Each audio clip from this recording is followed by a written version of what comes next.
नमस्कार मंडळी, स्वागत आहे तुमचं माझ्या चॅनलवरती। आज आपण बनवणार आहोत वरणफळ म्हणजे चिखोल्या। आमच्याकडे या गोष्टीला चिखोल्या म्हणतात। चला तर बनवूया। कसं बनवते मी बघा। याच्यासाठी आपल्याला लागणार आहे तुरीची डाळ। तुरीची डाळ स्वच्छ धुवून घ्यायची आहे। एक कांदा, एक टोमॅटो, लसूण, चिंच आणि कोथिंबीर। आता मी कणिक तिमून घेतली आहे। आता मी इथं कुकर ठेवला आहे गॅसवरती। त्यामध्ये 2 पळी तेल टाकलं आहे। जिरं मोहरी टाकून घेणार आहे आणि त्यानंतर कांदा चिरलेला तोही आपल्याला टाकून घ्यायचा आहे। त्यालाही छान परतून घ्यायचं आहे। तो परतून झाला की आपल्याला यामध्ये बेसिक मसाले टाकायचे आहे जे आपण रेग्युलर खातो आणि लसूणही परतायला टाकून घ्यायचा आहे। तर आता आपण बेसिक मसाल्यामध्ये इथं लाल तिखट, हळद, अंबारीचा मसाला असं टाकून घेणार आहोत। तर तुम्ही तुमच्या अंदाजानुसार टाकू शकता। तुम्हाला किती तिखट तिखट आवडतं त्यानुसार तुम्ही टाकू शकता।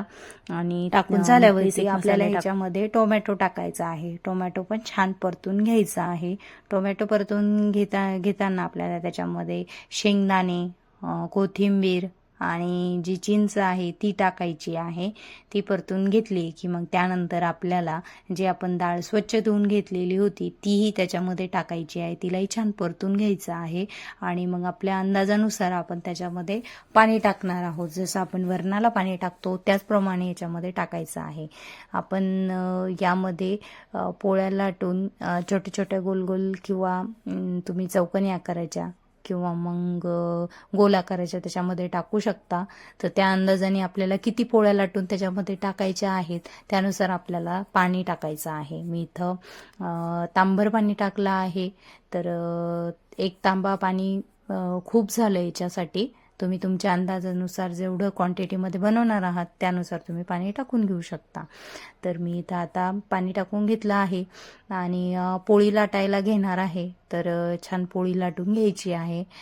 इथं साडं वगैरे बनवायची गरज नाही आहे। जस्ट आपण पीठ लावून पोळी लाटून घ्यायची आहे आणि ज्या वेळेला ग्लासने किंवा वाटीने तुम्ही गोल गोल छान कट करून घ्यायचं आहे।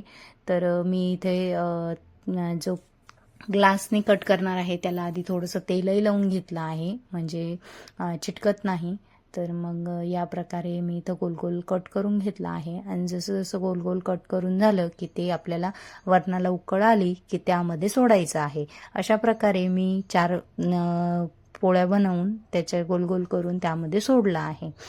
तर हे असं छान ते पूर्ण कंप्लीट झालं। 4 पोळ्या टाकून झाल्या माझ्या की त्यानंतर मी कुकरचं झाकण लावून घेणार आहे आणि 2 शिट्ट्यामध्ये हे मस्त शिजवून घेणार आहे म्हणजे डाळ शिजते।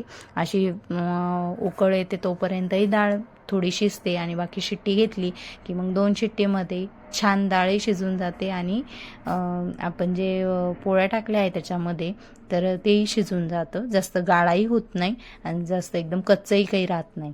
तर त्यानुसार खूप छान बनतं आणि 2 शिट्ट्या झाल्यानंतर हे आपलं रेडी होतं आणि आपण हे रेडी झाल्यानंतर आपण लोणच्यासोबत किंवा तुमच्याकडे तुम्ही लिंबाचं लोणचं म्हणा किंवा आंब्याचं लोणचं म्हणा जे काही असेल त्याच्यासोबत तुम्ही खाऊ शकता।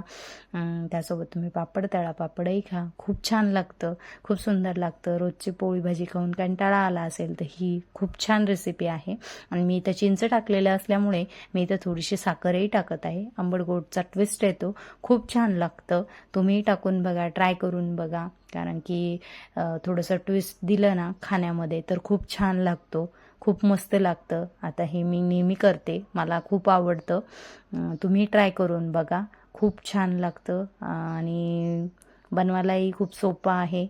आणि वरण बनवतो त्याचप्रमाणे आपल्याला वरणाला फोडणी दिल्यासारखं करायचं आहे आणि पोळ्या लाटून जसं आपण पोळ्या लाटतो तर त्या पोळ्या लाटून आपल्याला त्याच्यामध्ये सोडायचे आहे म्हणजे वरणफळ खूप छान लागतं, खूप टेस्टी लागतं। तुम्ही नक्की ट्राय करून बघा आणि माझा व्हिडिओ कसा वाटला हे मला नक्की कमेंटमध्ये सांगा आणि माझ्या व्हिडिओला लाईक करा, शेअर करा आणि माझ्या चॅनलला सबस्क्राईब केल्यानंतर बेल आयकॉन नक्की प्रेस करा जेणेकरून तुम्हाला माझे नवीन नवीन व्हिडिओ आलेले तुम्हाला बघायला भेटतील।